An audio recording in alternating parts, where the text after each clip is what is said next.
Bonjour et bienvenue aux mini-formations Psychopop.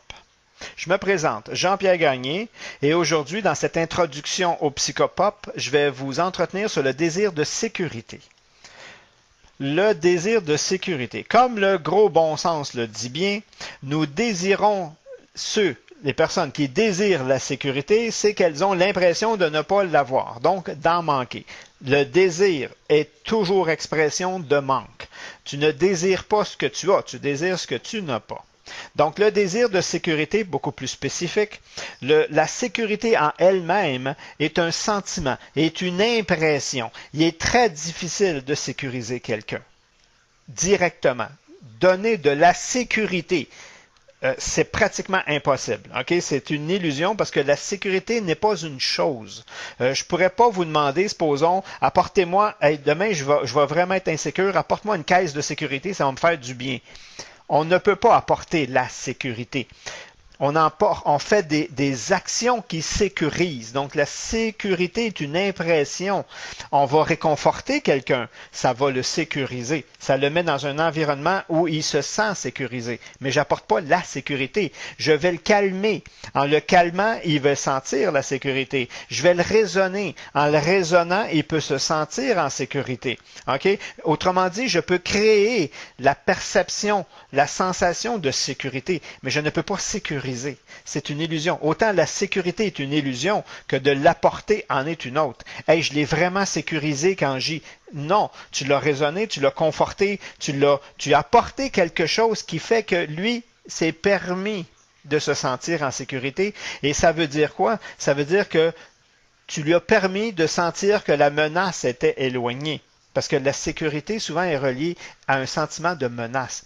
La sécurité est créée au début. Okay, si on veut le comprendre, ce sentiment de base, est créé à partir de l'environnement, de l'entourage. Okay, si je peux mettre un mot, j'appellerais la bienveillance. Quand on donne, quand on est bienveillant envers, on crée le sentiment de sécurité. Parce que c'est un sentiment. Okay?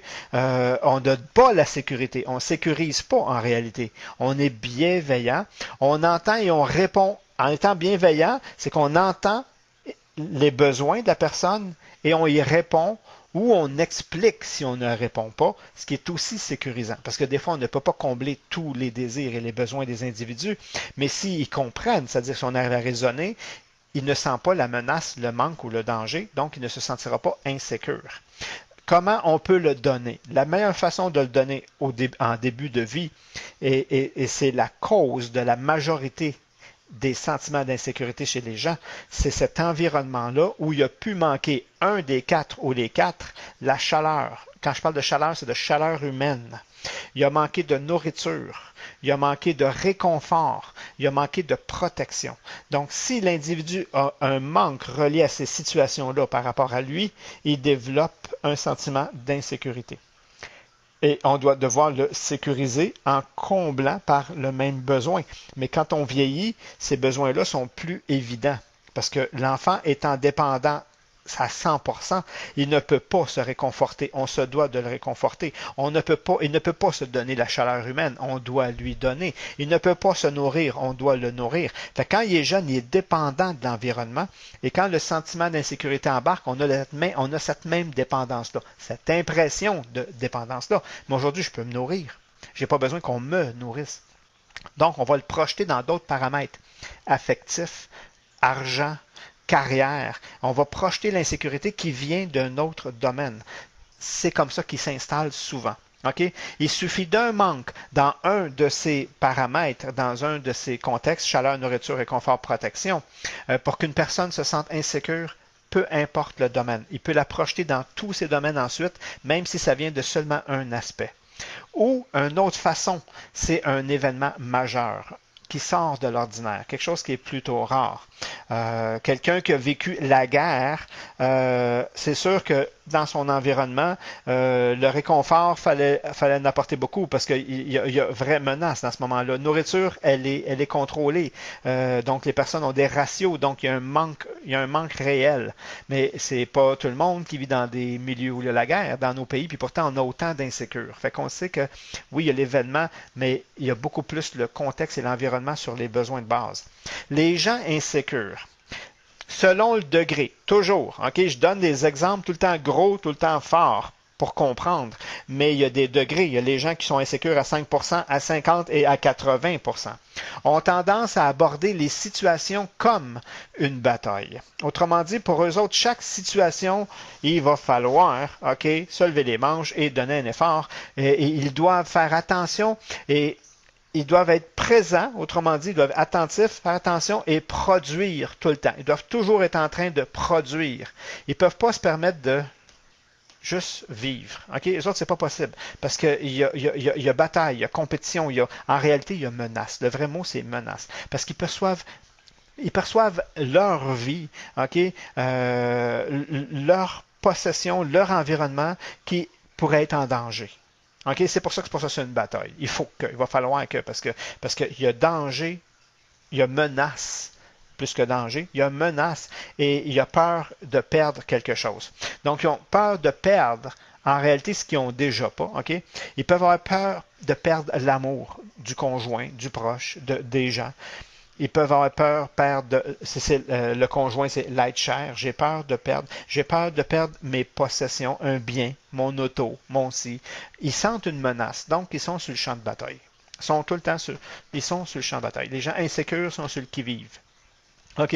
Quand je dis en bataille, ils ne sont pas prêts à montrer les points, mais ils sont prêts à se défendre, à faire des pas en fonction de, parce que je ne veux pas perdre ce que j'ai. OK? Peu importe, un bien ou un amour, si c'est tangible ou non. Dans un extrême, ils vont percevoir les gens qui les entourent comme des menaces potentielles. Chacun peut être une menace. Chacun des gens qui rentrent dans mon environnement pourrait être une menace. Ils vont le percevoir comme ça. Ils ne vont pas l'exprimer comme ça. Mais aussitôt que quelqu'un rentre, potentiel de danger, potentiel de perdre quelque chose, de me faire voler, de me faire avoir, peu importe. Ils sont plus bien. Ils sont plus juste bien avec la personne puisqu'il y a potentiel de menace partout. Ils réagissent trop, souvent trop pour rien. OK? Et ils font des tempêtes dans des verres d'eau. Tu prends un verre d'eau, puis c'est la tempête, c'est la fin du monde, c'est gros pour eux autres, OK? C'est le pire scénario, ils vont s'enclencher tout seuls, et là, ils se mettent à développer, là, c'est assez facile. Et ils n'ont pas le contrôle. Ils n'ont pas le contrôle là-dessus. Les scénarios, ils partent, puis puis là, hey, t'as dit non, pourquoi t'as dit non? Ben, d'un coup puis c'est possible que, puis là, ça finit plus, là. Les tabarnouches, j'ai dit, comment tu peux faire quelque chose dans la vie s'il y a des menaces partout? OK? Ces gens-là perçoivent la vie comme ça. OK? Inconsciemment, tout le temps selon le degré. Ils vont éviter les confrontations, même quand elles sont nécessaires. OK? Pourquoi? Parce qu'ils vont imaginer les pires scénarios, puis ils vont éviter toute situation conflictuelle, justement, parce que c'est des menaces potentielles, puis ils ne sont pas bien. Donc, il y a des choses qu'il faut placer des fois. Il y a des choses qu'il faut confronter, il faut s'installer, donner son opinion, puis confronter, puis placer des idées, comme on dit, pour trouver eux autres vont éviter la confrontation.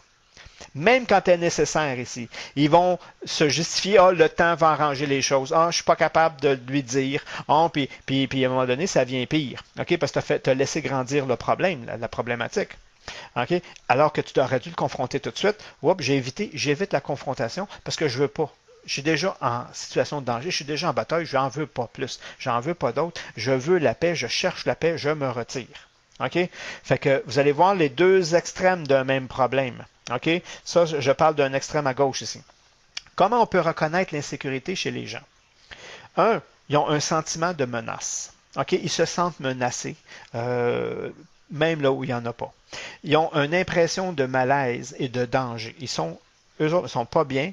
Et comme le chat là, qui dort pas profondément, là, il est couché, là, puis il y a comme une oreille qui travaille, puis il est juste sur un œil, puis s'il arrive quelque chose, pouf, il est prêt à bondir. OK? Et ils sont comme ça. Donc, c'est dur relaxer dans un état comme ça. Ils ont l'impression de devoir être sur leur garde tout le temps. Ils n'ont pas, non, pas vrai. Ils sont sur leur garde tout le temps. OK? Ils sont tout le temps sur leur garde. Ils appréhendent les catastrophes, ils appréhendent le pire tout le temps.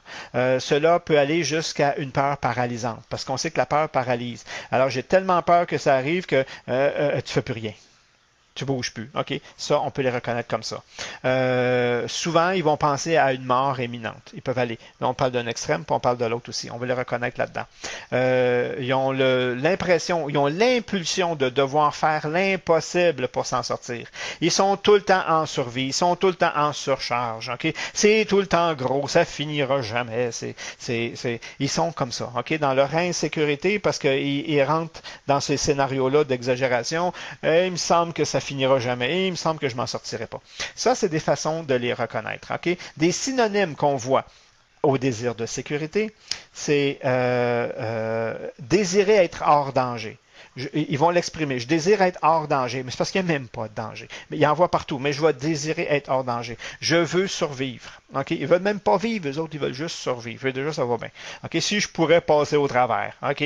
Ils veulent se venger. C'est des gens souvent qui veulent se venger. Okay? Parce que comme ils sentent la menace, ils ont souvent été aussi, pas juste, ils la sentent pas, ils en l'ont eu, ils vont vouloir se venger. Et ça, on va le voir aussi un peu plus loin. Protéger soi-même, ils veulent se protéger, mais ils veulent aussi protéger leurs proches. Fait que si quelqu'un fait quelque chose ils ne seront pas indifférents. Okay? Vous allez voir qu'ils vont vouloir protéger parce que il y a déjà menace, même il n'y en a pas, il y a à voir. Fait que faites-en pas, ils vont être les premiers. OK? Ou se défendre dans toute situation. Tu dis quelque chose, ton opinion, ils se sentent menacés, puis là, ils se défendent. OK? Tu te défends de quoi? J'ai juste dit X, Y, Z, puis toi, ouais, mais quand tu as dit ça, ça voulait dire, puis là, on interprète, là, puis là, on veut se défendre de quelque chose qu'il n'y a jamais eu. Ça, c'est des gens insécures. OK? C'est une façon, c'est des synonymes, c'est des façons en même temps de les reconnaître. Une fois qu'on se libère de cette insécurité-là. OK? Une fois qu'on est sécurisé, c'est la même chose. OK? Comment qu'on se comporte? Eh bien, c'est simple. Ces gens-là, tu es capable de les voir parce qu'ils se sentent à la maison partout. Partout où ils sont, il vient chez vous, il est à l'aise, il est confortable. OK? Il est lui-même. Là, tu sais que cette personne-là, elle est bien. OK? Il est capable de dormir les deux yeux fermés. Il est vraiment capable de s'abandonner. Il est capable de faire confiance. OK? Et il fait confiance et il livre de la confiance aussi. Écoute, je suis en affaire avec toi, regarde, je te fais confiance, je n'ai pas besoin de et ma parole vaut. Garde, garde, tu m'arriveras. Les autres, non, d'un coup il peut partir avec mon idée, il peut faire ça, il peut m'avoir, il voit le danger partout. Fait que le fait de s'en dégager, c'est ça que ça apporte. Donc, on souhaite à tout le monde d'être en sécurité. OK? Une personne sécure est confiante. Ça va de soi. OK? Quand tu as la sécurité, automatiquement, tu as une confiance qui s'installe. Donc, tu ne crains pas d'agir. Tu agis, tout simplement. Tu n'as pas peur de donner ton opinion, parce que tu n'as pas peur de confronter une situation qui peut te mettre en danger. Tu donnes ton opinion, parce qu'elle n'est pas menaçante. De toute façon, ton opinion, c'est une idée, c'est une perception, c'est matière à échanger. Fait qu'il va le faire. Il va entreprendre des choses, parce qu'il n'a pas peur de perdre à l'autre bout. Il n'a pas peur que ça ne marche pas. Il ne s'en va pas tout de suite dans la conclusion de danger, de menace, de fin du monde. Il s'en va et il dit, hey non, si je fais quelque chose, c'est parce que j'ai l'impression que ça va fonctionner.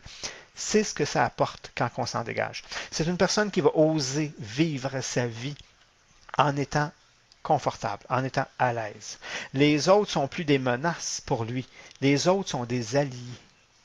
C'est ce que ça apporte de se dégager. Donc, je vous souhaite d'être très sécure. Et si vous voulez en savoir un peu plus, eh bien, prenez le temps, parce que ceci, c'est une introduction, d'écouter la capsule au complet où on vous donne des solutions aussi à la fin. On développe un peu plus et on vous donne des solutions. Et surtout, n'hésitez pas à nous laisser vos commentaires aussi bas. On aime vous lire. Et ça nous permet d'être encore meilleurs. Donc, merci et à la prochaine.